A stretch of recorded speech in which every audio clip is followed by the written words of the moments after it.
Designer sweaters, are they in California, David? Yeah, actually they are, but this was only by mistake that I happen to have this one. By mistake? It's a purple sweater. You look like one of those grapes in that ad for grapefruits. What? Oh, Fruit of the Loom, yes. DSG, is that yours? Those are my initials.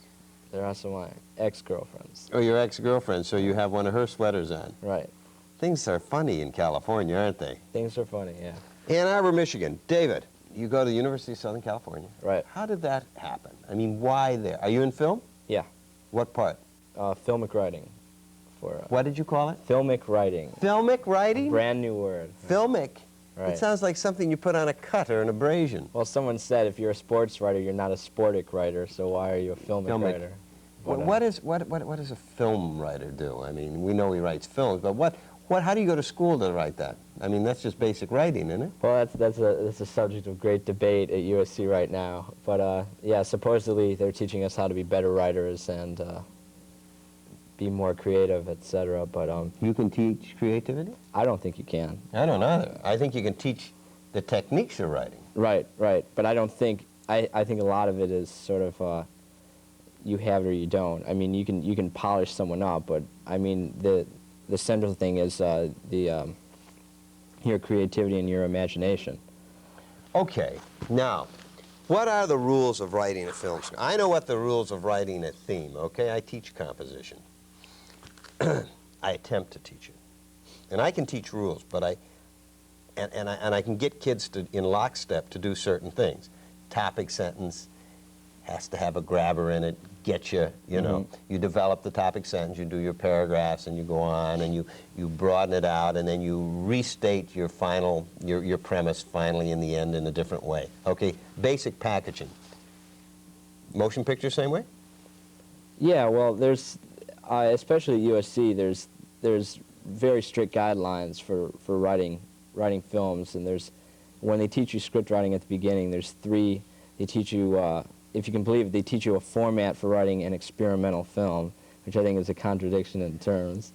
A format for writing an experimental film. Okay, right. Yeah, explain that one to me. Well, I mean, that was the one particular one that I never really got caught a hold of, because I didn't really understand how you could teach a format for that. But I don't know, their idea of an experimental film was just a dramatic film that was like out of order, you know. Stream of consciousness, yeah. You know, in and out of yeah. Three Faces of Eve or whatever that is. Right. But if it had too much order, then it was an experimental film. So. What is the order of a film? I mean, it's just the same as in a novel then, right? Except everything is very condensed in a film. Yeah, well, they basically have your classic arc where you're you know, it goes up and up and up, and then it reaches the climax, and you have your climax turning point, right? Right, right. Where something or some person or group of persons will change. Right, right. And then you go down. What's the anticlimax? The anticlimax is usually the summation, or they call it the denouement. And the what? The denouement. Denouement? Is that what they say in film, or is that in writing too? I've never heard that one, denouement. I guess we picked it up at USC, but that's what they call it. It's the same thing as the anticlimax. Sort of like the little final kicker. Wrapping up the loose ends. And a little ironic twist sometimes to it, that the guy gets all the way through the great big automobile chase and all the shooting and everything, and then he slips on a roller skate and dies at the end. That's the anticlimax. Who are the great film writers? Great film writer. Why don't we know their names? I can't think of any offhand. Film writer. I think a great director. Because traditionally, screenwriters aren't considered important in Hollywood. Like no one, I mean, your average person could probably not name a single screenwriter. I can't. But I can name directors and stars. When I was growing up, I could only name stars, David. Right, and then all of a sudden, producers and directors. That's because Hollywood used to be based solely on the star system. And now it's sort of more turning towards people like with Spielberg and Lucas. People will see films just based on the director, not necessarily on the star. Yeah, because now, many times, I do not know the people in the movie. For instance, like Repo Man. Was that a good? I liked it a lot, yeah. Was it well written? And who wrote it? Alex Cox. Who's Alex Cox? Alex Cox is a young independent filmmaker, and oddly enough, Ted, my roommate, and I had a chance to be extras in his next film, but we were busy. Oh, you couldn't. You couldn't. Right. It's something called Savage Love or something. I don't know. What And it's you didn't called. take that opportunity to be in that motion picture? We were busy that day. I don't remember what we were doing. You're kidding. Do you write? How many things do you have to write? You're in the film school, right? Right. How many films do you have to write a year or do a semester or what? Well, they start you off little. You're writing like little 10-minute little deals. And, One-reelers we used to call Right. them. And this semester they're having us write half-hour deals. So like for television. Right. And then in our junior year we start a screenplay. We write 60 pages of a screenplay, and then it's up to us if we want to finish it. And then in our senior year we write another full-length screenplay. Do they teach you how to peddle it? Not really. Not really. I think they should. I think there should be a lot more business classes, but it's real hard because every filmmaker goes at it from different aspects. You know. Well, different you ways. this summer worked up in a film that we heard a lot about in the Right. press in Ann Arbor. Now you're from Ann Arbor, Yep. graduate of Huron High School. Huron High School. Okay. There was some motion picture being made up around Highland, was it, or Manchester. Manchester, Michigan. The and Carrier. and what was the name of it? The Carrier. The Carrier. And I read all kind of press releases. A In great movie. fact, and somebody even sent me an offer, a prospectus, to buy stock in that. Right. I chose to pass on it. Right. Was that wise, do you think, or no comment? Considering Watch that yourself. the film hasn't come out yet, Oh. and that my former director could possibly be watching this. Well, it's hard to say. The movie did get Oh, it did get filmed. finished. It did get Okay. finished. So Okay. so that's the first step, and then the second step is they have to sell it, and that's the one thing that I think I was talking with the producer, and I think that's going to be a lot harder to do than the director thinks it is. To going sell to the do. movie, even Right. once you have it. Right. Now, a lot of people get into movie investments as investments. You know, Right. they buy shares in a movie, and you can write Walt off Disney is doing that now. You can buy a package deal to invest in like 5 movies. of his movies, and then Right. hopefully one will hit, and you get your Right. money back with a profit. What was that movie in Manchester all about? What was the name of it? The Carrier. The Carrier. What was it about? Briefly, in It was- 30 seconds. It's about a young man that contracts a disease, and he comes into a town and gives it to everyone, and whatever he touches, if you then touch it, you melt, basically. Oh, you melt? Yeah.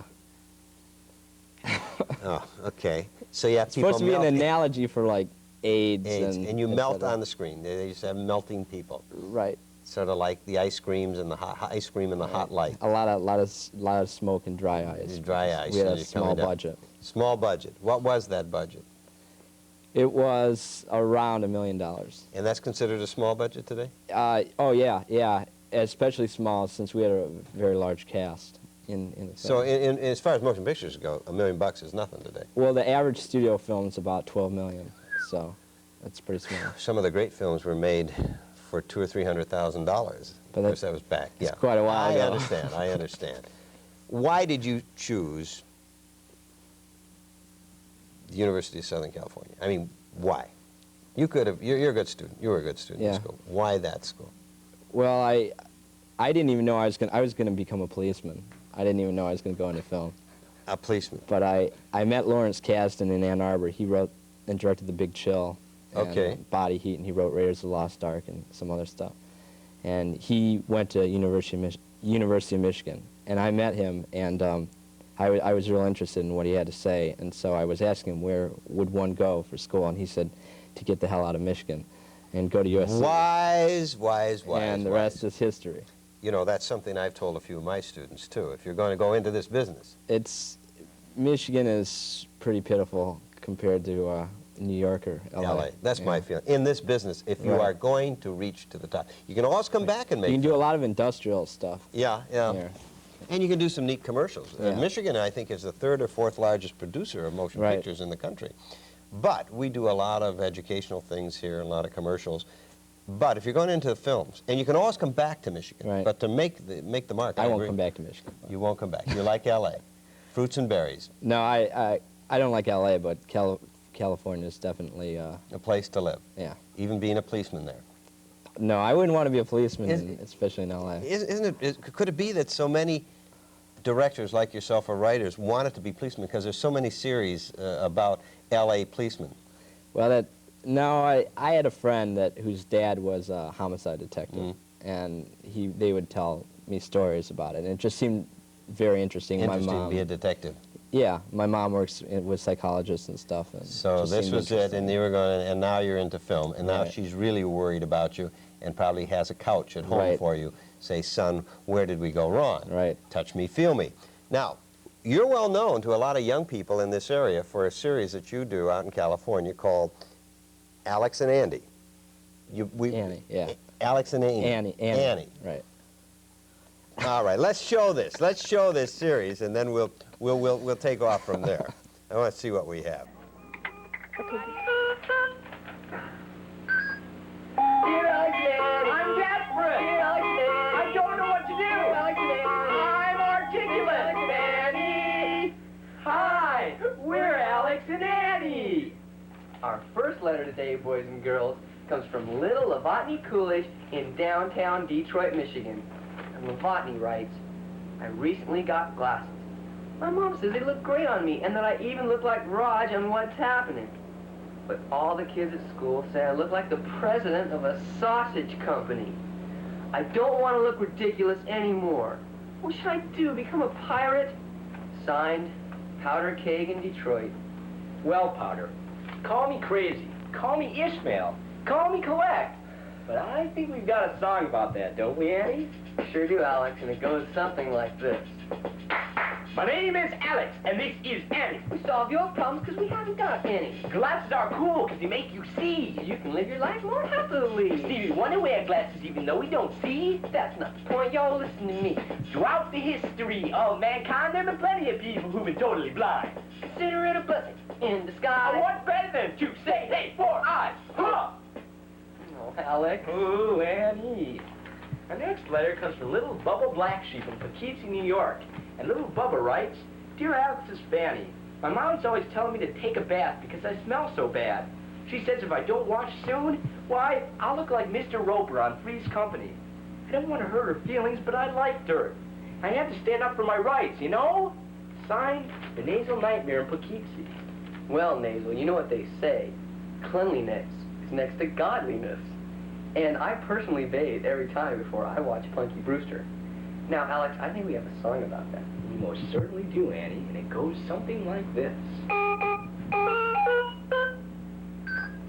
Bubba Black Sheep, scrub, scrub, scrub. Take some soap and rub-a-dub-dub. Wash those filthy germs away. Then you will see a brighter day. Then you'll smell like a little boy should. People will smile and exclaim, that's good. I'm just full of warm fuzzies, Annie. Well, boys and girls, that's about all the time we have this week. And remember, when you look in the mirror, you can see your reflection. Hit it! The most important person in the whole wide world is you, and you hardly even know it. The most important person in the whole wide world is you, and you hardly even know it. S-N-I-P-E-T-S. Snippet, snippet, yeah! Show 2, take 3, rolling. Dear Alex and Annie, I'm articulate. Dear Alex and Annie. I'm lubricated. Dear Alex.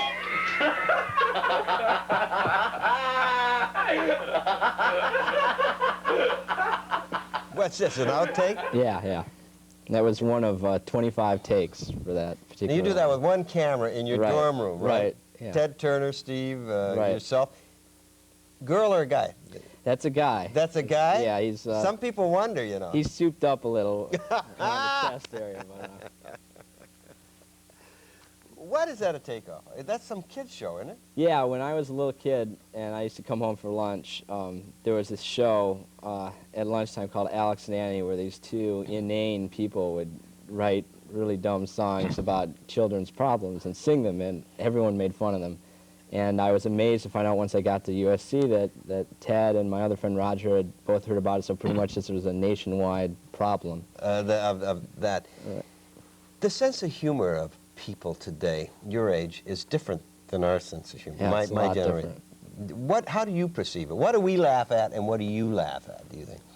I think a lot of today's humor is, a lot of kids like watch David Letterman and stuff, and a lot of today's humor relies on sort of jokes that are carried on day after day, so that by the end, like with our humor, A continuing gag. yeah. So in the end, it's not the gag itself; it's just like the word or phrase that triggers like the memories of like that particular joke.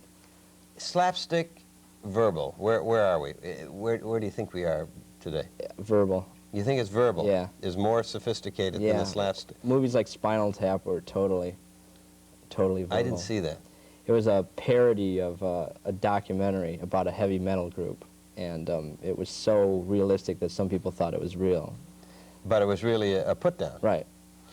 When we watch the things that you do as an adult, and a lot of the movies that are coming out, they're supposedly comic, I find myself saying, that's silly, that's junk, and I turn it off. Yeah, my mom doesn't understand most of my humor. Well, then what is it? I mean, you're a bright person. Give me credit for being half as bright as you, okay? Okay. Why can't I understand your humor?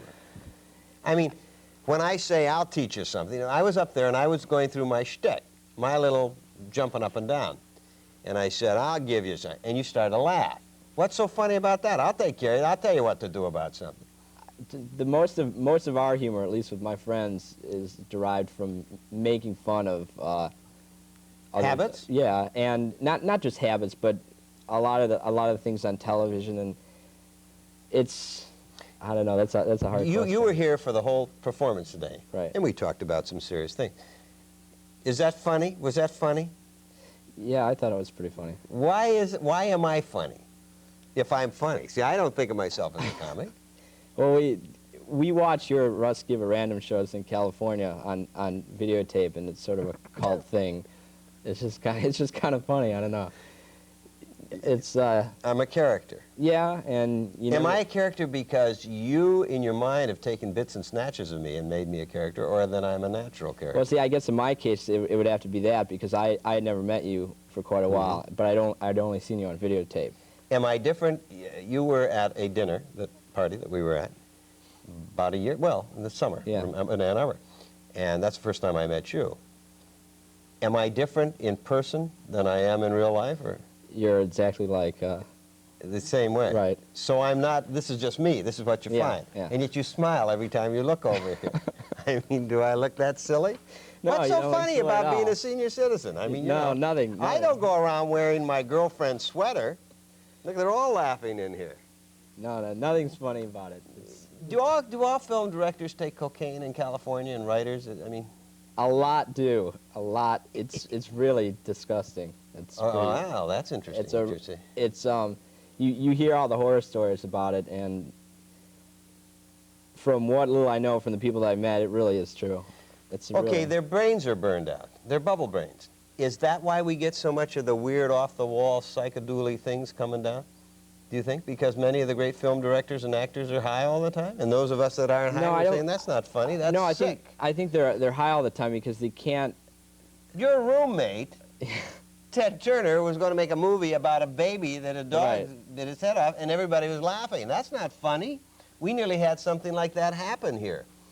Bit his owner's head off. Well, it's Was that the one that they had to take its masculinity away from it? Bubbles or Boots? King Boots? Yeah.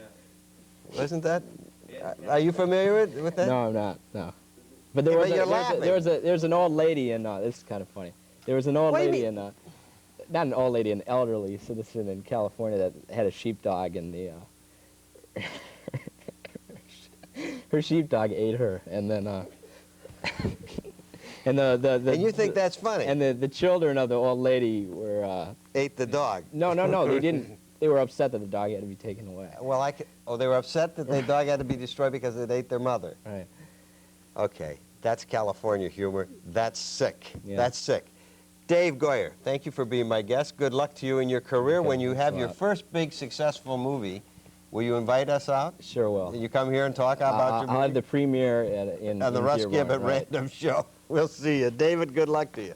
I'll be back right after these announcements.